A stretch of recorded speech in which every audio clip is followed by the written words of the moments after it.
Franck Durand, bonjour. Merci Bonjour d'avoir Karine. accepté l'invitation d'IE Web TV.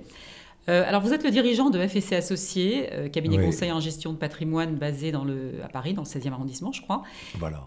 En quelques mots, quels sont vos domaines d'intervention? Principalement, je dirais les grands domaines dans lesquels notre clientèle investit, c'est-à-dire l'immobilier, le financier et l'assurance vie. D'accord.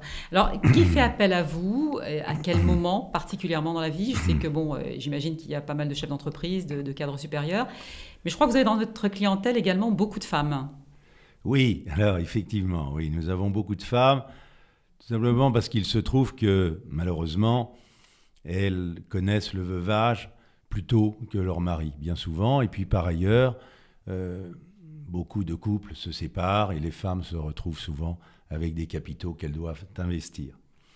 Plus généralement, je dirais que, comme vous le disiez, notre clientèle se compose de cadres supérieurs, de professions libérales et de chefs d'entreprise.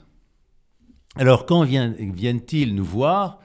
Eh bien, dans les grands moments, je dirais, de la vie, c'est-à-dire au moment de la cession de leur entreprise, au moment de leur transmission, s'ils souhaitent se composer un capital ou générer des revenus, ou accroître le rendement de ceux-ci, ou bien gérer leur fiscalité.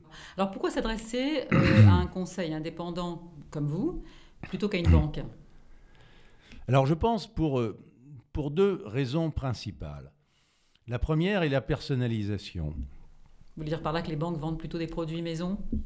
Alors, je dirais tout d'abord, les banques se retrouvent de par une charge, je dirais, administrative croissante, de moins en moins en mesure d'accorder un service qui soit personnalisé. L'industrialisation, en fait, est leur business model.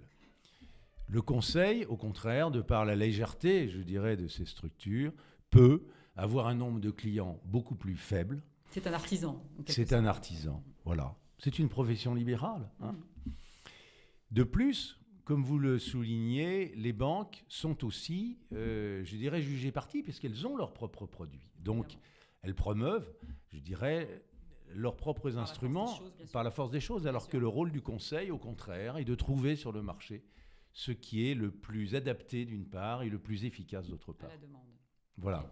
Et quels sont vos défis donc pour remplir pleinement votre rôle? Quels sont vos défis au quotidien, vos défis principaux? Alors ceci évolue avec le temps. Je dirais actuellement, et ce malheureusement depuis un bon moment, le principal défi est l'instabilité financière et réglementaire.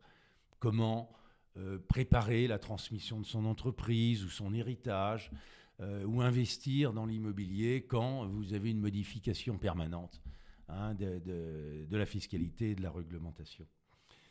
La politique monétaire aussi est un deuxième défi dans la mesure où il s'est traduit par une diminution régulière des taux d'intérêt et de ce fait du rendement délivré par les assurances vie qui sont inférieures à l'heure actuelle à 1,5%.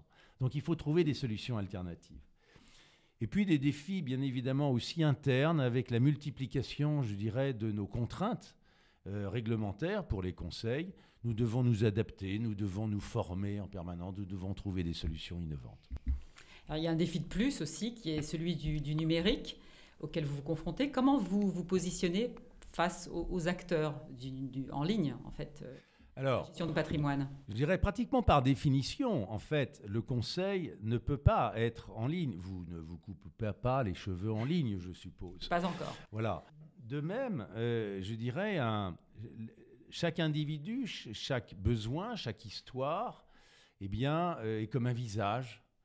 Il faut lui apporter un service totalement individualisé. L'écran ne remplace pas l'humain. L'écran ne remplace d'autant moins l'humain que bien souvent, en fait, chacun a besoin d'un conseil. Les femmes en particulier sont très attachées à cette notion de confiance.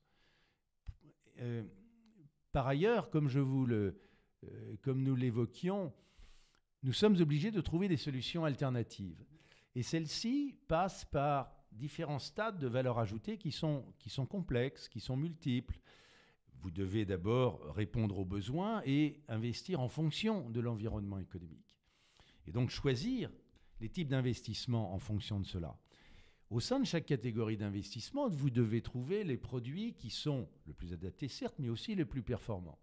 Et puis enfin, il faut les composer de telle sorte que vous aboutissiez à des variations qui soient le plus faibles possible pour une rentabilité qui soit optimale. Par contre, il est bien évident qu'Internet, ou du moins le numérique, nous apporte des sources d'informations dont nous ne disposions pas auparavant, et il nous apporte aussi des logiciels qui nous sont extrêmement utiles. Merci Franck d'avoir répondu aux questions d'IE Web TV. Merci Karine. À bientôt.